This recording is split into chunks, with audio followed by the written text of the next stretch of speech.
Quality topic 7. This video will focus on the quality indicators, the first 4 functions. For this piece, there are 2 possible questions, exam guidelines. You will either be asked to explain or discuss how quality of performance can contribute to the success and or failure of each function, or outline the quality indicators for each business function. It's exactly the same answer, just 2 separate questions. Take note of that. And put differently to help you understand this, I'm basically asking you for HR, for management, for whatever business function, what can the business do for that specific function to perform at its top quality? In other words, what are some of the things that needs to happen to achieve quality? Look at management, they have to develop and implement strategic plans.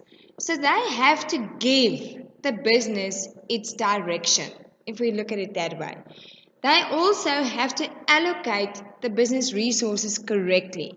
Resources, everything from your workers to your finances to your computers to everything, in order to line up with the short and long-term plans. They have to communicate the vision and the mission, the values. Workers need to know it. I've already said they give the direction and they are in charge of every single department. If every department meets their deadlines, then the entire business will be seen as quality. So if each function is quality, then management will be seen as quality. Now look at the production function.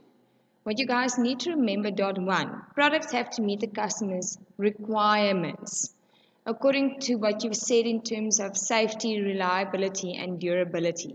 So you have to go check, are the customers happy? Remember, customers determine the quality. Dot 2 is one that I like to catch you with. Your after-sales services and warranties are part of your production function. Most people tend to think after sales, okay, public relations. Yeah, it's production. Because remember, if I have faith in my production function, I will give some items a 5-year guarantee or a 10-year guarantee for it not to break. If I also want to double check my quality, I can line up with a quality regulator, the SABS or the ISO, and they can ensure that my products are of quality. I can use my machines optimally. In other words, don't have time down by making sure it's serviced regularly and doesn't break. I also need to make sure that I calculate my production costs correctly, so that can lead to better, and sometimes I can realize that I can save money or get more workers or get better machines and equipment. If you use the last dot of saying select an appropriate production system, just pick one, mass, batch, or jobbing production. Most of you just write down the first piece and then don't get your full. Purchasing function. If I want to have a good quality purchasing function, I have to buy raw materials in bulk, because the more items I buy, the lower the cost. I also need to make sure that my suppliers are reliable and have the best prices.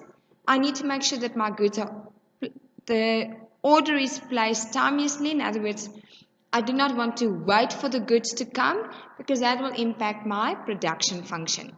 I need to make sure that I have good stock levels. I don't want to keep too much or too few goods. And then have a relationship with your suppliers, because if something does happen, they will help you much quicker than someone who you don't have a relationship with. And that can then help you reach your vision and mission. Marketing. Increase your marketing share, meaning you are going to get more people wanting to buy your products. And you need to try and win customers by satisfying their needs. So if your product is of quality, it will sell itself. Make sure that you are ethical In other words, don't advertise a product and then you give them something different. Lay's chips, the bag is quite big, but the amount of chips inside looks quite small, but if you go and weigh it, it actually is correct. But we all feel it's unethical because the bags are that big. Communicate with your customers by giving them feedback about the experience, asking them questions. Change your products to meet the needs of the customers according to the feedback that you have gotten. And then, guys, aggressive marketing. If you look at places like Coca-Cola, there's not a day that goes by that you don't see a Coca-Cola advertisement because they do aggressive advertising. Even if you drive past a billboard that says Coca-Cola, that's part of their advertising campaign.